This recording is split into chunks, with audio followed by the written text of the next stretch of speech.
여러분 안녕하십니까? 뉴스9 윤정호입니다. 해병대원 순직 일주기인 오늘 국회 법사위에서 윤석열 대통령 탄핵 청원 관련 청문회가 열렸습니다. 시작 전부터 몸싸움과 고성이 난무했습니다. 일방 강행, 연좌농성, 물리적 충돌 같은 구태는 여전했고 겨우 열린 청문회는 유치원생들이 봐도 유치할 정도로 수준 미달이었습니다. 정파적 이해관계에 매몰된 의원들은 자신들의 주장만 되풀이했고 진실이 뭔지가 중요해 보이진 않았습니다. 안 그래도 후텁지근한 여름철에 국민 혈압만 높이는 이런 국회 행태를 언제까지 봐야 하는 건지 답답하기만 합니다. 오늘 벌어졌던 난장 국회의 민낯부터 최원희 기자가 보도합니다. 국회 법사위원장실 앞에서 국민의힘 의원들이 문을 두드리며 면담을 요구합니다. 정청래! 문 열어! 아이고, 내가 이럴 줄 알았어. 이 대화 자체를 거부하고. 그렇게 당당하다는 사람이 왜 이렇게 숨어요? 두더지예요, 두더지? 문이 열리지 않자 꼼수 청문회란 손팻말을 들고 연좌농성을 시작합니다. 원천무효 청문회 증인선 중단하라! 중단하라!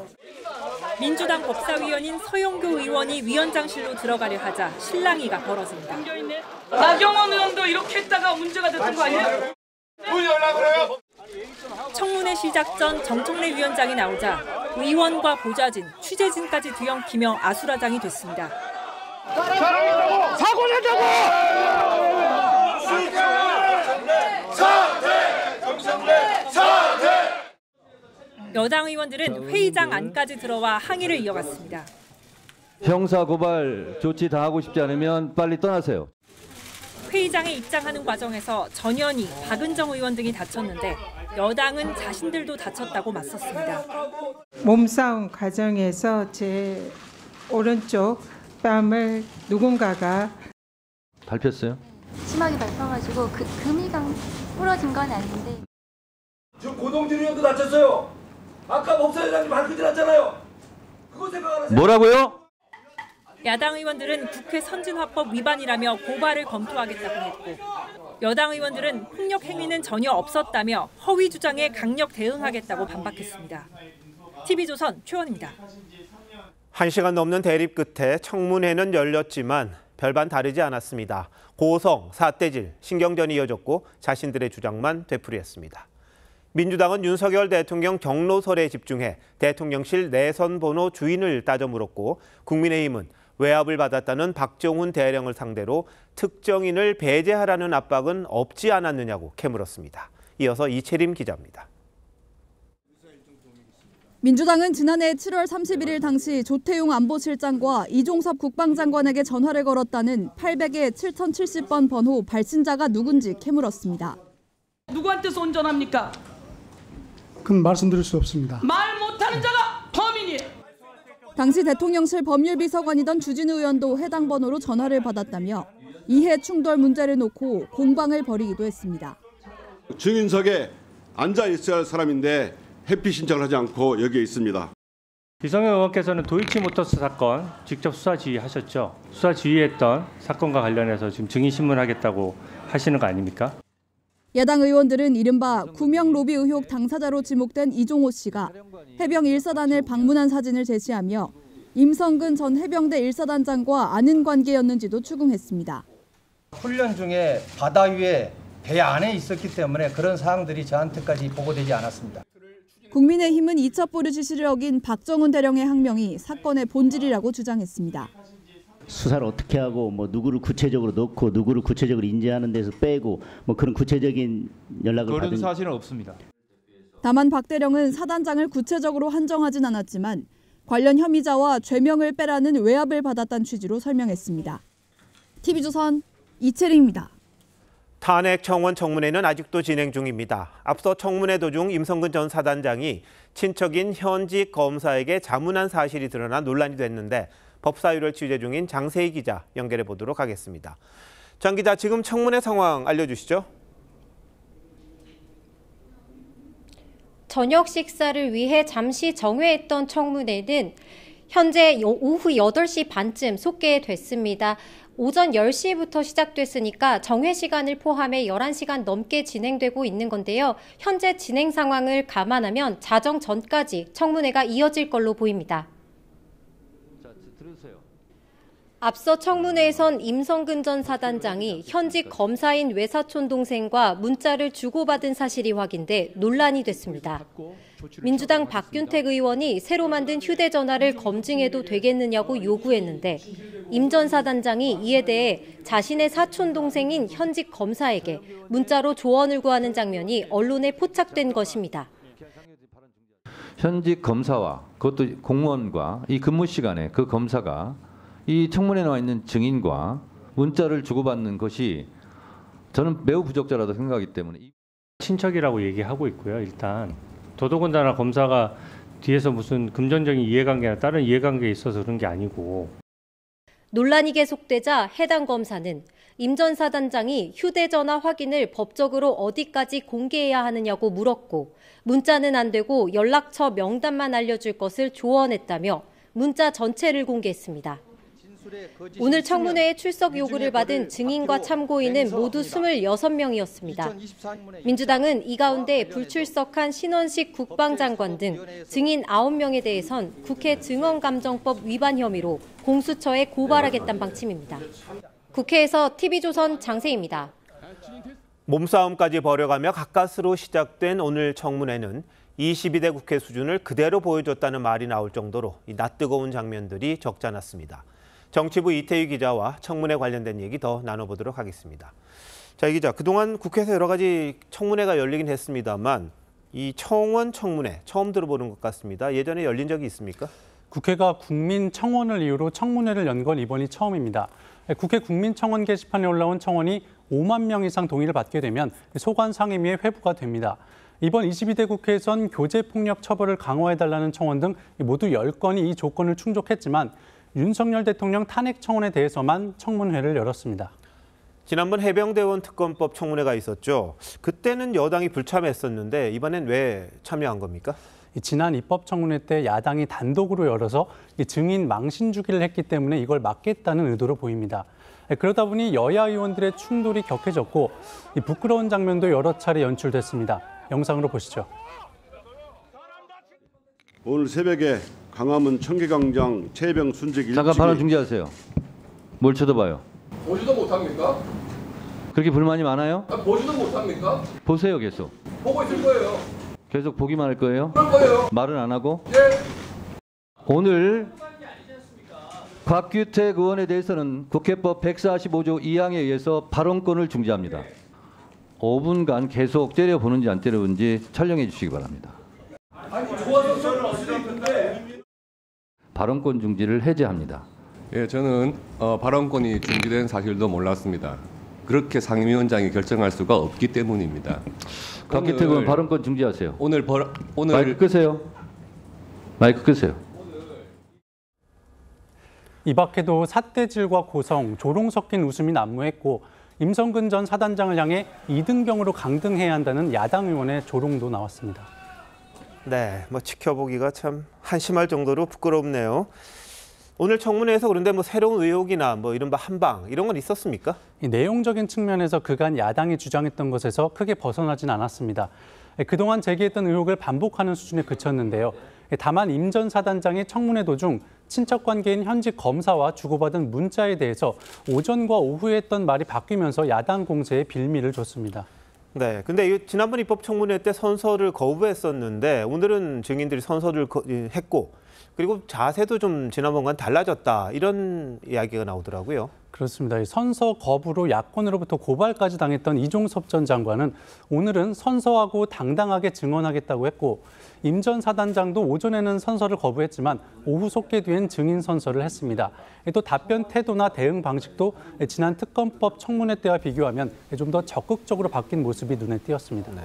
자, 여당은 이번 청문회를 불법 청문회라고 하잖아요. 근거가 있습니까? 국회법은 중요한 안건을 심사할 때 상임위 의결로 청문회를 열 수 있다고 법에 규정하고 있습니다. 야당의 주장은 대통령 탄핵과 관련된 중요한 안건이기 때문에 청문회를 열 수 있다는 논리입니다. 하지만 국민의힘은 수사나 재판이 진행 중인 사안에 대한 청원은 접수하지 않도록 돼 있는데 탄핵 청원에 담긴 해병대원 수사 외압 의혹 그리고 김건희 여사 의혹 등은 현재 수사 중인 사안들이라며 불법이라고 주장하고 있습니다. 특히 대통령 탄핵 요건에 부합하지 않는 사유를 제시한 국민 입법 청원을 근거로 청문회를 여는 것도 위법이라는 입장입니다.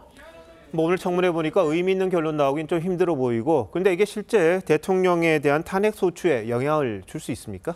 사실 청문회 이름이 탄핵 청원 청문회지만 실제 탄핵 소추로 이어지는 건 또 다른 문제입니다. 법사위가 탄핵 소추에 있어서 특별한 권한을 갖고 있는 것도 아니고요.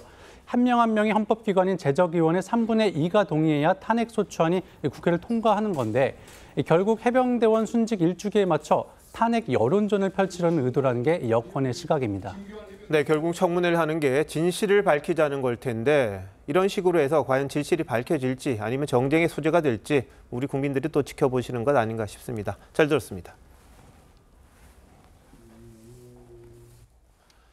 오늘부터 당원 투표가 시작된 국민의힘 전당대회는 마지막 방송 토론회에서까지 죽기 살기식 공방이 이어졌습니다.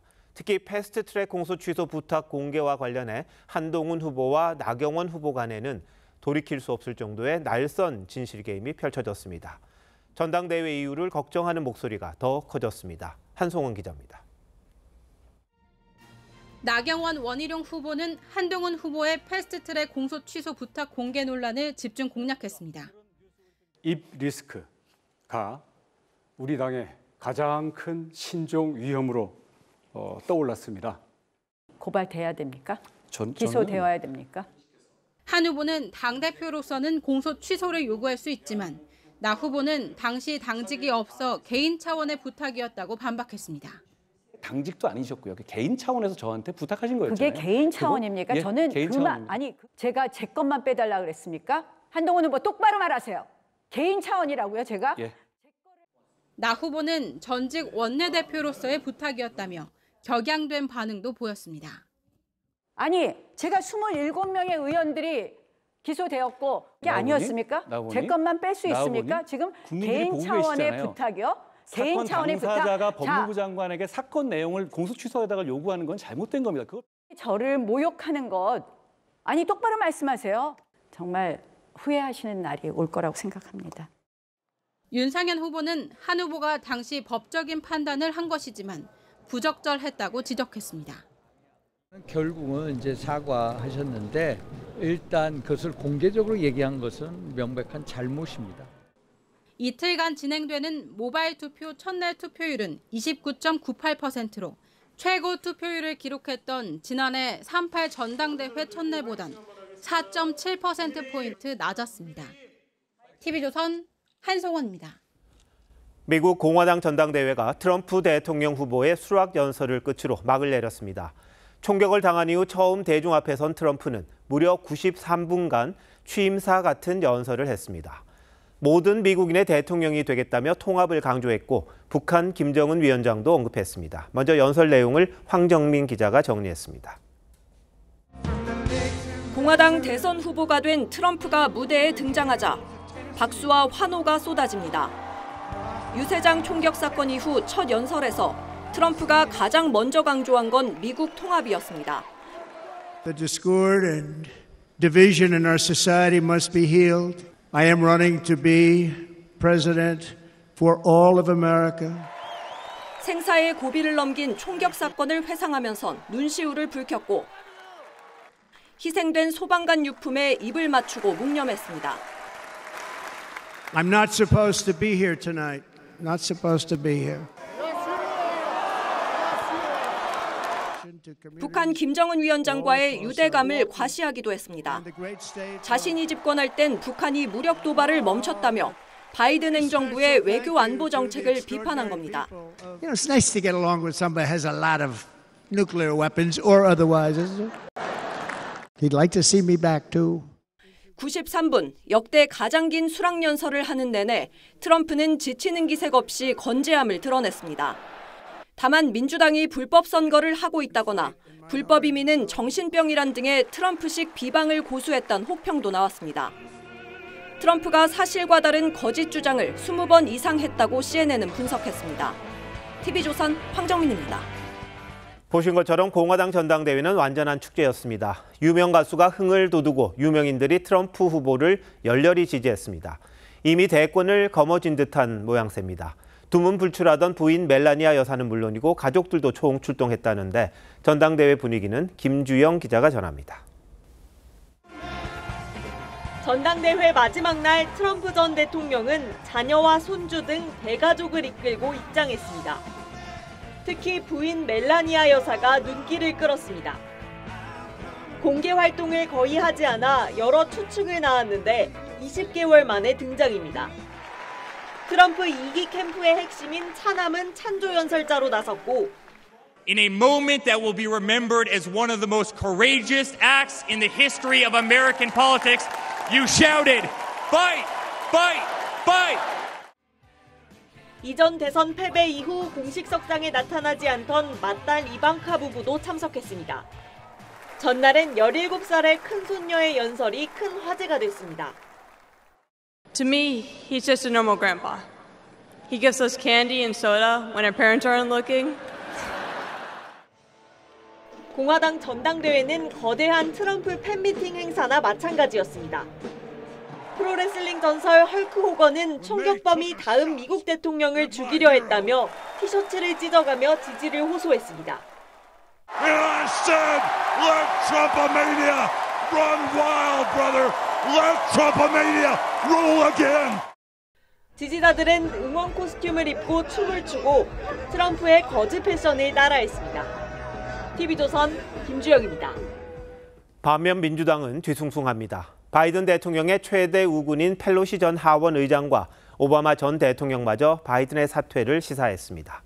트럼프와의 지지율이 더 벌어지면서 후보 교체론도 더 커지고 있습니다. 이르면 주말쯤 사퇴할 거란 얘기도 나옵니다. 이정민 기자입니다. 조 바이든 대통령의 대체 후보로 카멀라 해리스 부통령의 존재감은 더 커졌습니다. 해리스는 경합주에서 유세 전면에 나섰습니다. This race can be boiled down to a single question. Who fights for you? 민주당 지지자의 79%가 바이든 대신 해리스를 지지한다고 응답한 조사 결과도 나왔습니다. 앤디 버시어와 로이 쿠퍼, 조시 샤피로 주지사 등 해리스가 후보가 될 경우 러닝메이트 후보군이 거론되기 시작했습니다. 바이든은 완전히 벼랑 끝에 서 있는 양상입니다. But I think more and more, the center of gravity in the party is around this notion that we do need someone else to run for president. 워싱턴 포스트는 낸시 펠로시 전 하원 의장이 민주당 의원들에게 바이든이 곧 하차하는 방향으로 갈 것 같다고 말했다는 보도를 했습니다. 오바마 전 대통령도 대선 승리의 길이 급격히 줄었다며 후보직 유지를 심각하게 고려해야 한다고 말한 것으로 전해졌습니다. 바이든이 이르면 이번 주말 사퇴 여부를 결정할 수 있다는 언론 보도가 나오고 있습니다. TV조선 이정입니다. 수도권에 집중호우가 쏟아지던 어제 북한이 오물풍선을 내려보냈습니다. 우리 군은 곧바로 대북 확성기 방송을 재개했는데 무려 10시간 동안이었습니다.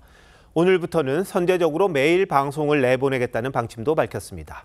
저희가 오늘 북한으로 방송한 내용을 입수했는데 최근 잇따른 북한 외교관들의 탈북 러시도 담겼습니다. 윤동빈 기자의 보도입니다. 우리 군이 오후 4시부터 시작한 대북 방송 자유의 소리입니다. 최근 다수의 북한 외교관이 북한을 탈출하고 있습니다. 북한 외교관들이 김정은 정권의 비윤리적 행태에 수치감을 느껴 자유의 품으로 왔다는 내용과 함께 지난해 말 탈북한 리일규 전 쿠바 주재 참사가 자신의 처지를 빗댄 표현도 등장합니다. 넥타이맨 꽃제비로 북한 정권을 위한 자금 상납으로 노예와 같은 생활을 했고 북한은 어제 오물풍선 200여 개를 살포했고 60여 개가 경기도 북부 지역에 떨어졌습니다. 우리 군은 어제 오후 5시부터 10시간에 걸쳐 대북 방송을 실시했는데 오늘부턴 매일 가동한다는 방침입니다. 방송엔 폭발 사고가 빈번한 북한군의 지뢰 매설 작업과 한국에서 최근 북한 이탈 주민의 날이 제정됐다는 소식도 담겼습니다. 이번에는 북한 이탈 주민 최초로 법무사가 된 김옥순 씨의 사연을 전해주신다고요? 방송 중간중간엔 가수 장윤정의 올레 등의 노래도 나왔습니다.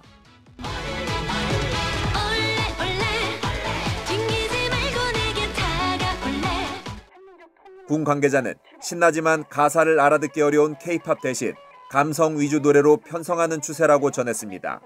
TV조선 윤동빈입니다. 전 세계 곳곳에서 IT 대란이 벌어졌습니다. 미국 마이크로소프트 MS의 클라우드 서비스 장애가 원인으로 지목됐는데요. 아시는 것처럼 클라우드는 구름처럼 어디에서든지 접속할 수 있는 자료 보관 장소죠. 대표적 IT 기업으로 불리는 마이크로소프트의 이 클라우드가 먹통이 되니까 미국과 유럽 등 전 세계에서 장애가 나타난 겁니다. 항공편 운항이 중단됐고 방송과 통신, 금융 서비스도 차질을 피하지 못했습니다. 먼저 윤태용 기자가 보도합니다. 미국 필라델피아 공항. 전산 시스템이 멈추며 항공편이 무더기로 지연되거나 취소됐습니다. 같은 시간 홍콩과 두바이 공항도 마찬가지 상황이 벌어졌습니다. 영국의 한 글로벌 방송사는 방송이 중단됐습니다. We've got a huge unfolding story in Australia and right around the world, but we can't bring it to you in the normal way. Why? 피해는 전 세계에 걸쳐 광범위합니다. 각국 항공권 발권과 방송, 통신, 의료, 금융 등의 장애를 일으켰습니다. 개막을 앞둔 파리올림픽 조직위원회도 타격을 받아 급히 대체 시스템을 가동하고 있고 일부 글로벌 마트도 전산 시스템이 마비되면서 문을 닫았습니다. 런던 증권거래소가 늦게 개장하고 독일의 병원 시스템도 먹통이 됐습니다. 이번 사태는 미국 마이크로소프트의 윈도우 운영 시스템과 관련이 있는데 크라우드 스트라이크라는 사이버 보안 회사가 소프트웨어를 업데이트하면서 MS 윈도우 프로그램과 충돌을 일으킨 것으로 추정됩니다. CrowdStrike is aware of reports of crashes on Windows hosts related to the Falcon sensor. 크라우드 스트라이크 측은 보안 사고나 사이버 공격은 아니라고 설명하고 있습니다. TV조선 윤태윤입니다. 이 사태는 국내에도 영향을 미치고 있습니다. 일부 항공사들은 IT 시스템이 먹통이 되면서 이 항공권을 손으로 써서 발권해주고 있을 정도인데요. 혼란이 어느 정도인지 인천공항에 나가 있는 취재기자 연결합니다. 자, 이광희 기자, 지금 상황 어떻습니까? 네, 제 뒤로 보이는 것처럼 인천공항 탑승권 카운터 앞엔 승객들이 긴 줄을 섰습니다.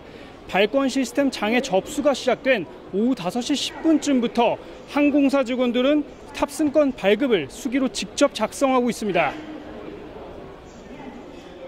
마이크로소프트 운영 시스템에 장애가 발생하면서 델타, 아메리카항공, 에어프레미아, 제주항공 등 8개 항공사의 발권 시스템도 먹통이 됐기 때문입니다.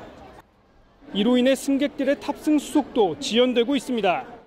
보통 프리미엄 이코노미 같은 경우는 15분이면 수속이 끝나거든요. 근데 오늘은 2시간 정도 걸리네요. 갈 수 있는지도 모르겠고 밥을 먹고 오고 싶은데 못 가겠고 그러고 있죠. 비행기 출발 상태를 나타내는 전광판엔 지연 문구가 빼곡하고 항공사 예약 시스템도 다운됐습니다. 수속이 지연되니까 탑승이 늦어지게 되고 사실 자연스럽게 그렇게 되는 거죠. 전 세계 주요 항공사들이 결항과 지연 사태를 겪으면서 국내 항공편까지 연쇄적인 파급 효과가 우려됩니다. 검은 사막, 라그나로크 등 국내 유명 온라인 게임 접속에도 장애가 발생했습니다. 반면 아마존 웹 서비스 등을 이용하는 업체들은 정상적으로 운영되고 있습니다. 마이크로소프트는 빠른 문제 해결을 위해 복구 작업에 최선을 다하고 있다고 밝혔습니다. 인천공항에서 TV조선 이광희입니다. 이 초복날 경북 봉화에서 벌어진 살충제 사건을 조사 중인 경찰이 마을 경로당에 있던 용기에서 살충제 성분을 확인했습니다. 피해자들이 함께 먹은 오리고기가 아닌 식사 이후에 경로당에서 마신 커피에 주목하고 있는 건데요. 의식을 잃었던 피해자 상당수가 의식을 찾고 있어서 경찰 수사에 속도가 붙을 전망입니다. 이심철 기자가 보도합니다. 초복이었던 지난 15일 경북 봉화의 경로당 회원들이 단체로 점심을 먹은 이후 지금까지 쓰러진 어르신은 모두 5명. 식사 당일인 15일에 3명이 병원에 실려간 데 이어 그 다음 날에도 1명, 그리고 사흘 뒤인 18일에도 80대 1명이 입원했는데 이들 모두 당일 식사 후 이곳 경로당을 찾았습니다. 경찰은 두 차례에 걸쳐 경로당에 대한 정밀 감식을 통해 살충제 성분을 확인했습니다. 경찰 관계자는 국과수에서 여러 검사 결과가 내려왔다며 어떤 용기인지는 확인해줄 수 없다고 말했습니다. 경찰은 경로당 주변의 분리수거함도 조사하는 한편 피해자 5명 가운데 대다수가 경로당에서 커피를 마셨다는 주변 진술도 확보했습니다. 주위에서는 뭐 조금 커피 조금 마셨다 그런 이야기도 나오고 하니까 나 저기 잘봐야 알지 뭐. 호흡곤란과 몸이 뻣뻣해지는 증상으로 병원에 이송됐던 피해자 5명 가운데 3명은 의식을 회복한 것으로 알려졌습니다. 하지만 아직 중환자실에 머물고 있어 경찰은 피해자들이 안정을 찾는 대로 정확히 어떤 음식을 먹었는지 조사할 계획입니다. TV조선 이심철입니다. 4살 아이를 매트 속에 거꾸로 집어넣어서 의식불명에 빠지게 한 태권도 관장이 살려달라는 아이의 외침을 듣고도 20분 넘게 방치한 것으로 드러났습니다. 사고였다고 주장한 관장의 변명과는 완전히 배치되는 정황입니다. 곽승환 기자가 취재했습니다. 경기도 양주의 태권도장에서 4살 아이를 중태에 빠뜨린 태권도 관장 최모 씨. 경찰은 최 씨의 행동에 고의가 있다고 보고 아동학대 중상해 혐의로 검찰에 송치했습니다. 혐의를 부인하고 있지만 저희는 아동학대에 고의가 다분히 있다 판단해서 이제 아동학대 중상해 혐의로 이제 구속 송치한 거죠. 실제 최 씨는 말려있는 매트에 아이를 거꾸로 집어넣고 20분 넘게 방치했던 것으로 드러났습니다. 경찰은 아이가 살려달라, 꺼내달라며 도움을 요청했지만 최 씨는 별다른 조치를 취하지 않았다는 목격자 진술을 확보했다고 전했습니다. 또 최 씨는 사건 직후 태권도장 내부 CCTV 기록을 모두 삭제했는데 경찰은 포렌식으로 복원한 영상을 통해 추가 학대 정황도 포착했습니다. 4살 아이 외에도 이 태권도장에서 관장에게 학대를 당했다는 피해 신고가 총 3건 접수됐습니다. 평소에도 애들 막 때릴 때도 있고 저기 뭐 거꾸로 넣는 것도 한두 번도 아니고. 경찰은 사고가 난 태권도장 원생 258명 전원을 상대로 아동학대 전수조사도 진행하고 있습니다. TV조선 곽승환입니다. 나흘 동안 전국적으로 쏟아부었던 장맛비가 오늘 소강 상태를 보이면서 낚시에 나갔다가 실종된 2명에 대한 수색이 이뤄졌는데요. 아쉽게도 구조 소식은 전해지지 않았습니다.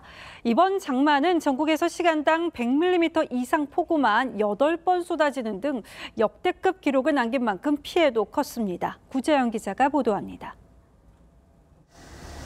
소방 구조대원들이 낚시터 쪽으로 들어가 물 위를 살펴보고 순환 구조견도 현장에 투입됩니다. 폭우가 쏟아진 어제 경기 안성의 한 낚시터에서 실종된 2명을 이틀째 수색하는 겁니다. 양은 모르겠는데 엄청나게 왔어요. 어제 하루 120mm 넘는 비가 내리면서 현장에는 수색을 방해하는 쓰레기들까지 떠밀려왔습니다. 98%까지 치솟았던 저수율이 떨어지고 물살도 약해졌지만 여전히 흙탕물이라 수색에 어려움을 겪었습니다. 시야가 나오지 않고 있기 때문에 현재 수중 수색은 실시하지 않고 수상 수색만 실시하고 있습니다. 충북 옥천에서도 불어난 하천에 실종됐던 50대가 숨진 채 발견되는 등 16일부터 이어진 폭우에 인명피해가 잇따랐습니다. 전국에서 주택 455채가 침수됐고 대피한 1945명 중 656명은 여전히 집으로 돌아가지 못했습니다. 지난달 19일부터 시작된 올해 장마의 전국 누적 강수량은 이미 평년의 강수량을 넘어섰고 전국에 100mm 이상 호우만 8번 쏟아지며 역대급 기록을 갈아치운 상황. 특히 경기도 파주에 지난 17일 쏟아진 폭우는 하루 강수량과 1시간 최다 강수량 모두 2001년 이후 최고치를 경신했습니다. TV조선 구자영입니다. 이번 폭우에 신축 아파트 피해도 컸습니다. 여기저기서 비가 새고 주차장이 물에 잠긴 건데 폭우에 부실 시공의 속살이 그대로 드러났다는 지적입니다. 고희동 기자가 현장 취재했습니다. 어제 폭우가 내린 경기도의 한 신축 아파트 지하 주차장. 천장에서 물이 폭포수처럼 쏟아져 내리고 바닥은 발이 잠길 정도로 차올랐습니다.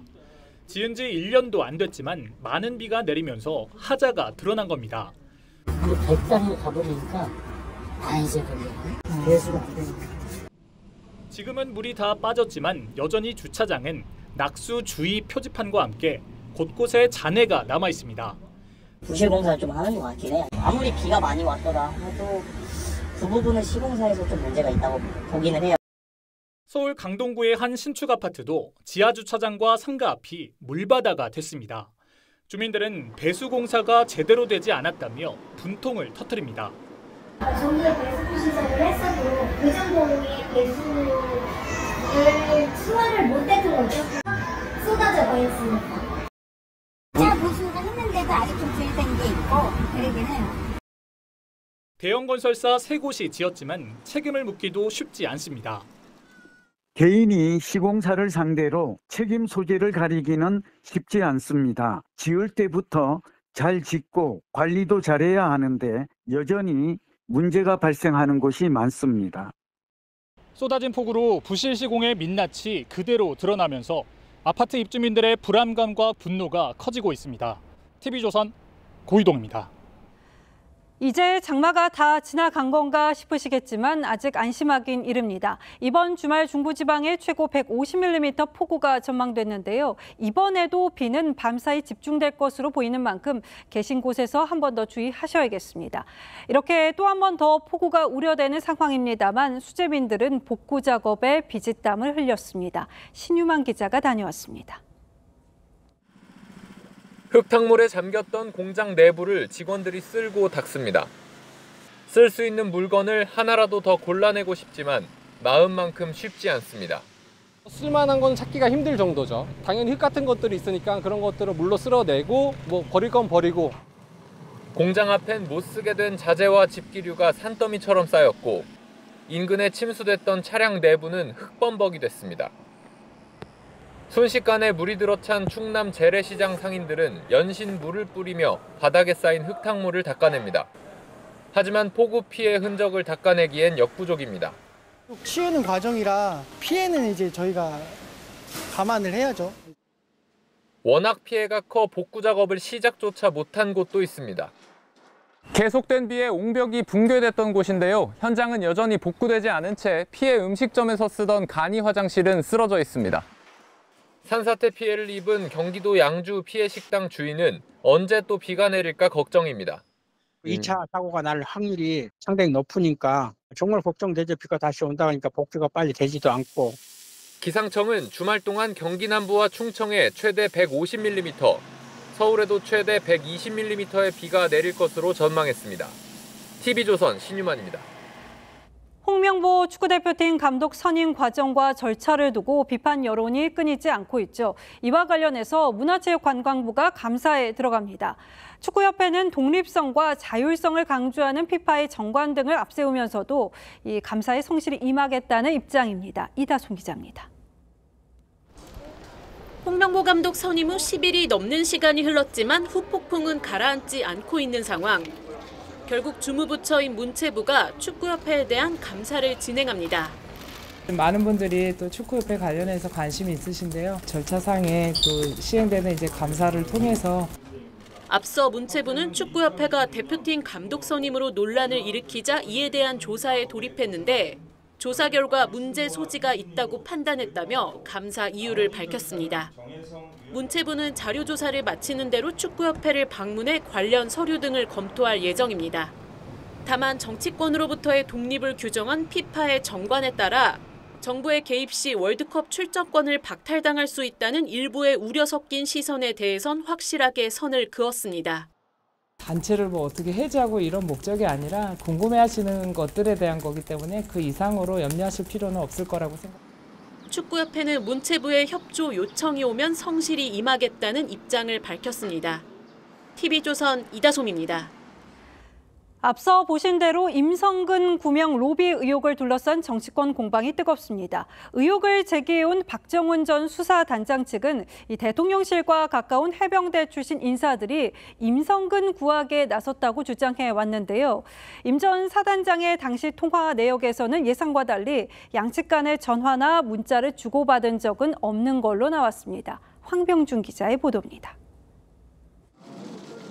임성근 전 해병대 1사단장 구명로비 의혹을 처음 제기한 건 항명 의혹으로 군사재판을 받는 박정훈 전 해병대 수사단장 측입니다. 지난해 해병대원 순직 직후 해병대 출신 인사들이 임 전 사단장 구명에 나섰고 그 중심에 도이치모터스 주가 조작범인 이종호 전 대표가 있단 겁니다. 이종호 씨가 임성근 사단장의 구명에 적극적으로 뛰어들었다. 지난해 8월 이 전 대표가 호언장담하는 통화도 공개했습니다. 임 사단장이 사표를 낸다 그래가지고 전화 왔더라고. 내가 절대 사표 내지 마라. 내가 VIP한테 얘기를 하겠다. 박 전 단장 측은 의혹 입증을 위해 임 전 사단장의 통신 내역을 군사법원에 요청해 받았지만 결과는 예상과 달랐습니다. 지난해 7월 28일부터 8월 9일까지 임 전 사단장이 이 전 대표나 경호처 출신 송모 씨와 통화하거나 문자를 주고받은 내역은 나오지 않았습니다. 다만 SNS 메신저를 통한 연락 여부는 확인되지 않았습니다. 구명 로비 의혹을 규명 중인 공수처는 어제 이 전 대표를 참고인으로 불러 조사했습니다. TV조선 황병줄입니다. 전공의 없는 병원이 우리의 일상이 될지도 모르겠습니다. 사직 처리된 전공의가 8,000명 가까이 되고 올 하반기에 그만큼의 전공의가 필요한데 이들이 복귀할지 장담하기가 힘들어서입니다. 가뜩이나 어려운 지역병원 그리고 필수 의료과가 가장 큰 타격을 받을 거라고 전문가들이 우려합니다. 어떤 상황인지 신경희 기자가 취재했습니다. 전공의 118명이 6개 대형 병원장과 보건복지부 장관을 고위공직자 범죄수사처에 고소했습니다. 전공의 하반기 모집 등을 문제 삼았습니다. 전공의들의 직업수행의 자유를 침해했다. 그래서 권리행사 방해죄다라는 취지로 고소를 한 것입니다. 전공의들이 강경 기조를 이어가고 복귀자 실명을 공개하는 블랙리스트까지 돌고 있어 정부가 기대하는 대규모 복귀는 쉽지 않을 전망입니다. 17일 기준 전체 전공의의 56%인 7,648명이 사직 처리되고 병원들은 오는 9월 전공의 7,707명을 뽑아야 하지만 최악의 경우 8,000명에 가까운 전공의 없이 병원이 운영될 수도 있습니다. 여기에 전공의 수련병원 지원에 지역 제한을 푼 결과 수도권과 인기과 쏠림 현상이 나타날 것이란 지적이 제기됩니다. 지방병원에는 TO를 열어도 이제 와서 지원할 사람이 있을 거냐. 그러니까 만약 찬다면 수도권이 차겠구나라는 거고요. 정부는 전문의 중심 병원을 구상하고 있지만 전공의 공백은 장기적으로 전문의 배출 차질로 이어질 수밖에 없다는 우려도 나옵니다. TV조선 신경입니다. 뜻하지 않은 임신 등으로 출산과 양육이 힘든 위기 임산부들에게 오늘부터 익명으로 출산할 수 있게 한 보호 출산제가 시행됐습니다. 출생 신고도 하지 않는 이른바 유령 아동을 막을 수 있다는 논리와 양육 포기를 조장한다는 우려의 시각이 공존하는데 보호 출산제 논란 하나씩 따져보도록 하겠습니다. 자, 김자민 기자, 보호 출산제가 오늘 시행 첫날이잖아요. 반대 집회가 열렸다는데 왜 그런 겁니까? 네, 보호 출산제는 산모가 원하면 영원히 출산 사실을 숨길 수 있습니다. 보호 출산제 반대 단체들은 제도가 어른들의 양육하지 않은 권리로 악용될 수 있고 아동 유기가 더 늘어날 수 있다고 주장합니다. 굳이 합법화라는 걸 왜 못을 박았을까? 그렇게 안 해도 버려지는 사람이 꽤 많은데 평생 완전 범죄 도와주겠다는데 누가 하겠습니까? 그래도 정부는 출생 신고도 하지 않는 아동들은 최소한 보호할 수 있다 이렇게 이야기하는 것 아닙니까? 네, 지난해 정부는 출생 미신고 아동 수천 명의 존재를 확인했습니다. 이런 유령 아동을 막기 위해 오늘부터 의료기관은 태어난 모든 아동의 출생 사실을 지자체에 등록해야 합니다. 이 아이를 키우기 힘든 임산부가 병원 밖에서 출산하고 유기할 수 있기 때문에 익명 출산을 허용하는 보호 출산제를 같이 시행하는 겁니다. 제도 취지 자체가 나쁜 것 같지는 않는데요. 뭔가 허점이 있는 건가요? 네, 보호 출산으로 태어난 아이들은 친부모가 누군지 영원히 확인을 하지 못할 수도 있다는 게 맹점입니다. 보호 출산 시 부모의 정보는 출생 증서로 남겨지고 이 문서는 아동권리보장원에 보관됩니다. 이 아동은 성년이 되면 정보 공개 청구를 할 수 있지만 친부모가 거절하면 영원히 자신의 뿌리를 알 수 없습니다. 이 때문에 아동의 부모 알 권리를 박탈한다는 지적이 제기됩니다. 결국 아동의 알 권리보다는 부모의 익명성을 더 보장하는 셈이 되는 건데 해외 사례는 있습니까? 네, 프랑스는 우리나라와 비슷하게 산모에게 완전한 익명성을 보장합니다. 산모 익명성 보장이 결국 아동이 안전하게 출생할 권리이기 때문입니다. 독일의 경우 친부모가 반대하더라도 법원의 판단에 따라 정보가 공개됩니다. 한 가지 주목할 건 독일에선 출산 상담 과정에서 직접 양육으로 마음을 바꾸는 산모가 4명 중 1명에 달하는 것으로 집계됐습니다. 그만큼 독일은 위기 임산부들에 대한 대응이라든지 제도가 잘 돼 있다 이렇게 봐야 할 텐데 우리 정부는 어떻습니까? 네, 위기 임산부가 양육을 포기하는 건 경제적인 이유가 큽니다. 네, 그런데 정부는 보호 출산제 시행에 앞서 월 21만 원에서 최대 35만 원을 지원하는 한부모 가족 지원 제도에 위기 임산부를 포함시켰을 뿐입니다. 네, 충분한 복지 제도를 마련하지 못했다는 지적이 나옵니다.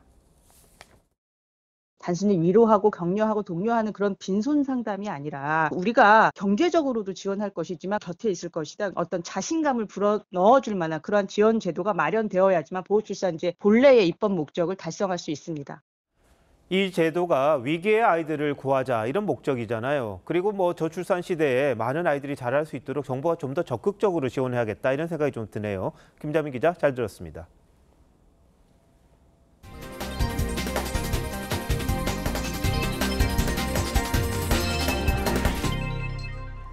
요즘 안경 대신에 콘택트 렌즈 사용하시는 분들 많은데요. 일부 콘택트 렌즈 세정액에서 기준치를 초과한 세균이 번식하고 있는 것으로 드러났습니다. 심할 경우 시력 저하를 초래할 수 있어서 주의가 필요합니다. 주재용 기자의 보도입니다. 콘택트 렌즈를 보관하거나 세척할 때 필수로 사용하는 세정액. 렌즈를 자기 전에 빼서 이제 보관할 때 아니면은 이제 이물감이 들었을 때 이제 렌즈에 담가 놓거나 그럴 때 많이 써요. 그런데 일부 콘택트 렌즈 세정액에서 기준치보다 많은 세균이 검출됐습니다.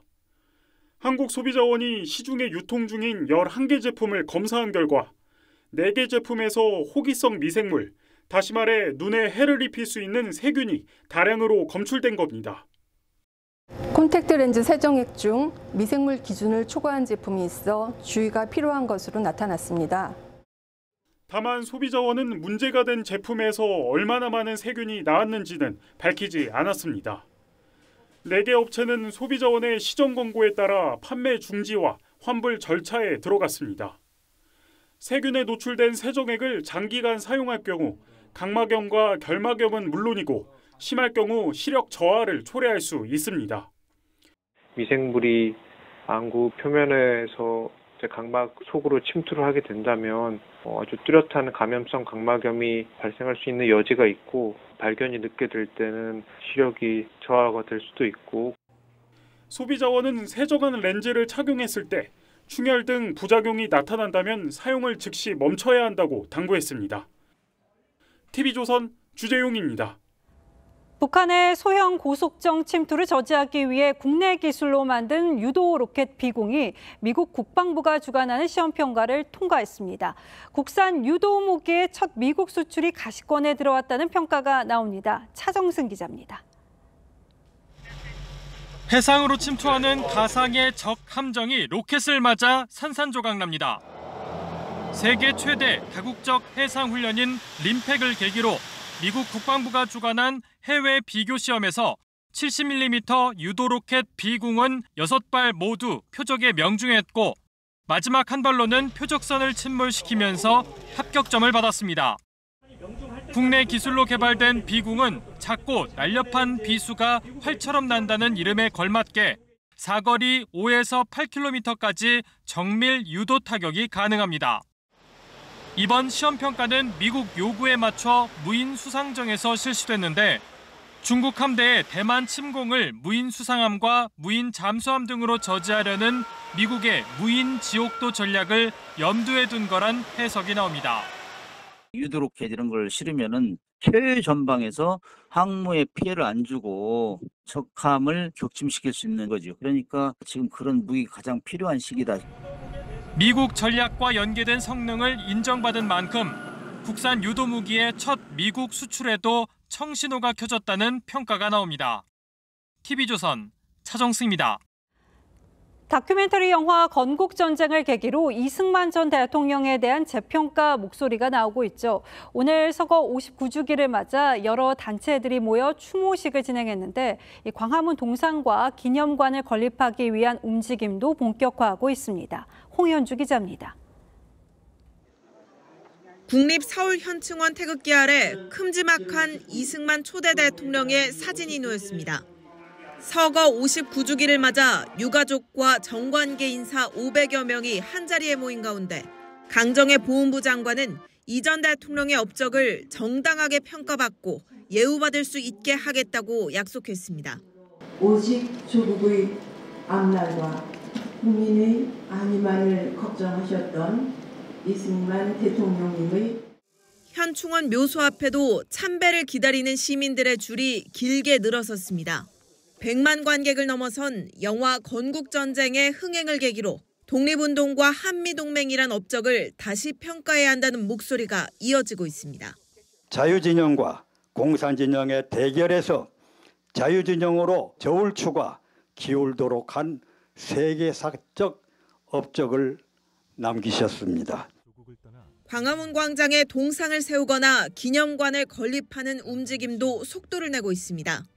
서울 한복판에 이승만 대통령을 기념하는 기념관이 들어서고 아울러 멋진 동상이 건립된다면 이승만 전 대통령 기념관 건립엔 현재 7만 6천여 명이 기부에 동참해 126억여 원이 모금됐습니다. TV조선 홍현주입니다.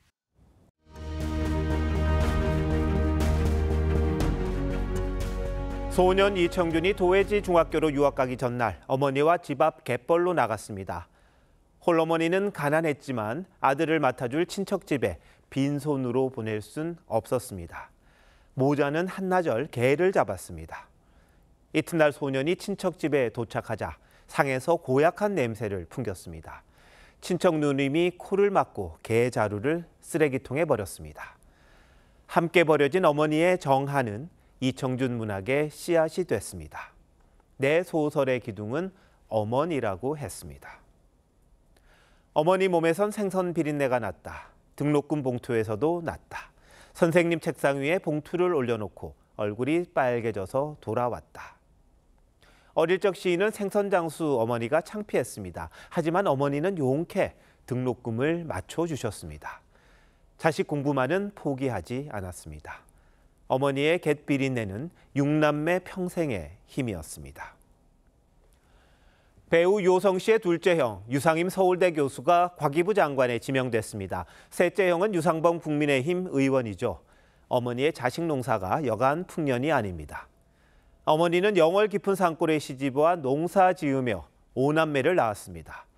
자식을 잘 가르치려고 읍내로 나와 쌀가게를 차렸죠. 중학생 때 서울로 보낸 유 후보자가 서울대에 들어가자 동생들도 차례로 보냈습니다. 뒷바라지는 할머니가 했습니다.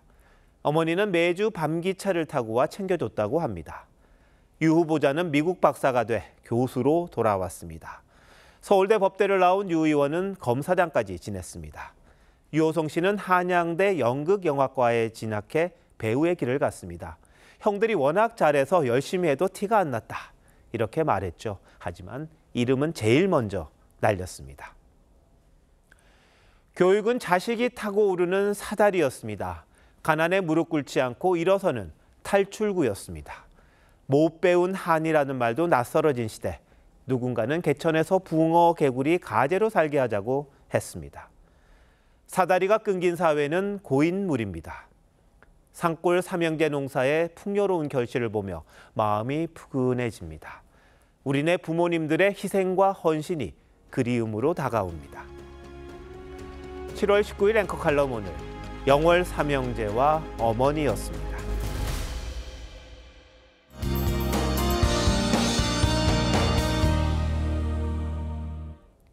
오늘 밤까지는 내륙을 중심으로 가끔 비가 내리다 주말인 내일은 중부지방을 중심으로 또다시 강하고 많은 양의 장맛비가 예상됩니다. 모레까지 경기 남부와 충청에 최대 150mm 이상, 수도권과 강원, 경북 북부에도 최고 120mm가량의 큰 비가 전망됩니다. 지역별로 강한 비가 집중되는 시점 보시면 내일 새벽부터 낮 사이 충청 이남에 시간당 10에서 30mm가량이 예상되고요. 내일 밤부터 모레 오전 사이에는 중부지방에 시간당 30에서 50mm의 폭우가 쏟아지겠습니다.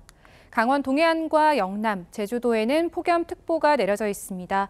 내일 남부지방은 오후부터 밤 사이 비가 소강 상태를 보이며 폭염특보가 더 확대될 가능성이 있겠습니다. 내일 아침 기온 서울이 24도로 오늘과 비슷하겠습니다. 낮에는 서울 27도로 오늘보다 조금 낮겠고요. 남부지방으로 무더위가 나타나겠습니다. 다음 한 주 수도권과 영서로 비가 길게 이어지겠습니다. 날씨였습니다. 7월 19일 금요일 뉴스나인 마칩니다. 시청해주신 여러분 고맙습니다.